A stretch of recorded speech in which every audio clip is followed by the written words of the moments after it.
ተምሃሪት እያ ኣብ ኣዳራሽ ናይቲ ላይብረሪ ብፍቕሪ ተመሲጣ መጽሓፍ ብሕዱእ መንፈስ ምንባብ ደስ ክብላ መዓትዮም ነዛ ኣብ ዝኾነትሉ ጊዜ ካብቲ ዝብርሕ ነገር እንተሎ ዝተፈላለዩ መጽሓፍ ምንባብ እዩ።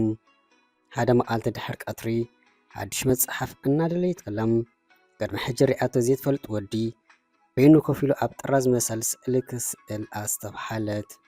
ሄለን ክትፈልጥ ስለ ዝድለየት ናብኡ ቀረበት። ሃይ ሄለን ይበሃል፣ እንታይ ኢኻ ትስእል ዘለኻ ክትብል ሓተተት። እቲ ወዲ ተገርሙ ግን ከዓ ፍሽኽ እናበለ ንላዕሊ ጠመተም። ይሄ ኣነ ከዓ ሳሚ ሓቂ ነዚ ፊል ይፅይቕ ኣለኹ ስእሊ ምስኣል ትፈትው ዲኻ ክብል ድማ ወሲኹ ሓተተም። ሄለን ንኖ እዚ ዓይነት ርእሳ ነቕነቐት። ምንባብ ግና ኣዝየ ዝፈቱ እንታይ ዓይነት መፅሓፍቲ ትፈቱ ክትብል ድማ በጊዲኣ ሓተተት። ኣእንቲ ሳሚ ናብኣ እንዳጠመት መሊሱ ከምዚ ምሻ ኣለኪ ኣድቬንቸር ምሻ ኣሎ ናብ ካልእ ዓለም ገለ ዝወስደካ ስሕበት ኣሎ ክብል መለሰላም። ካብታ መዓልቲ እቲኣ ጀሚሮም ሄለን ሳሚ ወትሩ ድሕሪ ቀትሪ ኣብ ቤት መፅሓፍቲ ክራኸቡ ጀመሩ። ዝፈትዎ መፅሓፍቲ ብዛዕባ ሕልምታቶም ኮነ ዛንታ ፍቅራ ተዘራረቡ።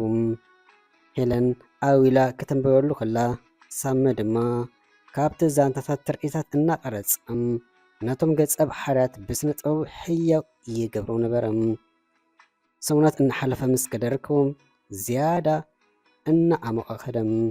ሓደ መዓልቲ ሳምን ሄለን ነቲ ብሓባር ዘሕልፎ ዝነበረ ጊዜ እተዘንቱ ማለት ብስእልታቱ ዝወቀት መጽሓፍ ኣረከባሞም።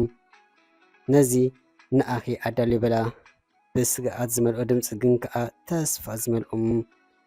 ኣዒንቲ ሄለን ብሓጎስ ነጢረን ክወፅእ እናደለያ ጽብቕቲ እያ ሳሚ ይቐኒለ በለት። ሳሚ ኣዕሚቑ ኣስተንፈሰም። ሄሉ ነዊሕ ከምዘይንፋለጥ ፈልጥ ግን ንዘለዓለም ዝፈልጠኩ ይስምዖኒ። ኣብ ሓደ እዋን ምሳይ ሻሒ ክትሰቲ ትደሊ ዲኺ ማለት ምሻ ኣሎ ካብ ምሕዝነት ወፅእ ምስ በላም ልቢ ሄለን ልዕሊ ዓቐን እናሓረመት ብተሓጓስ ደስ እናበለን እምበር በለት።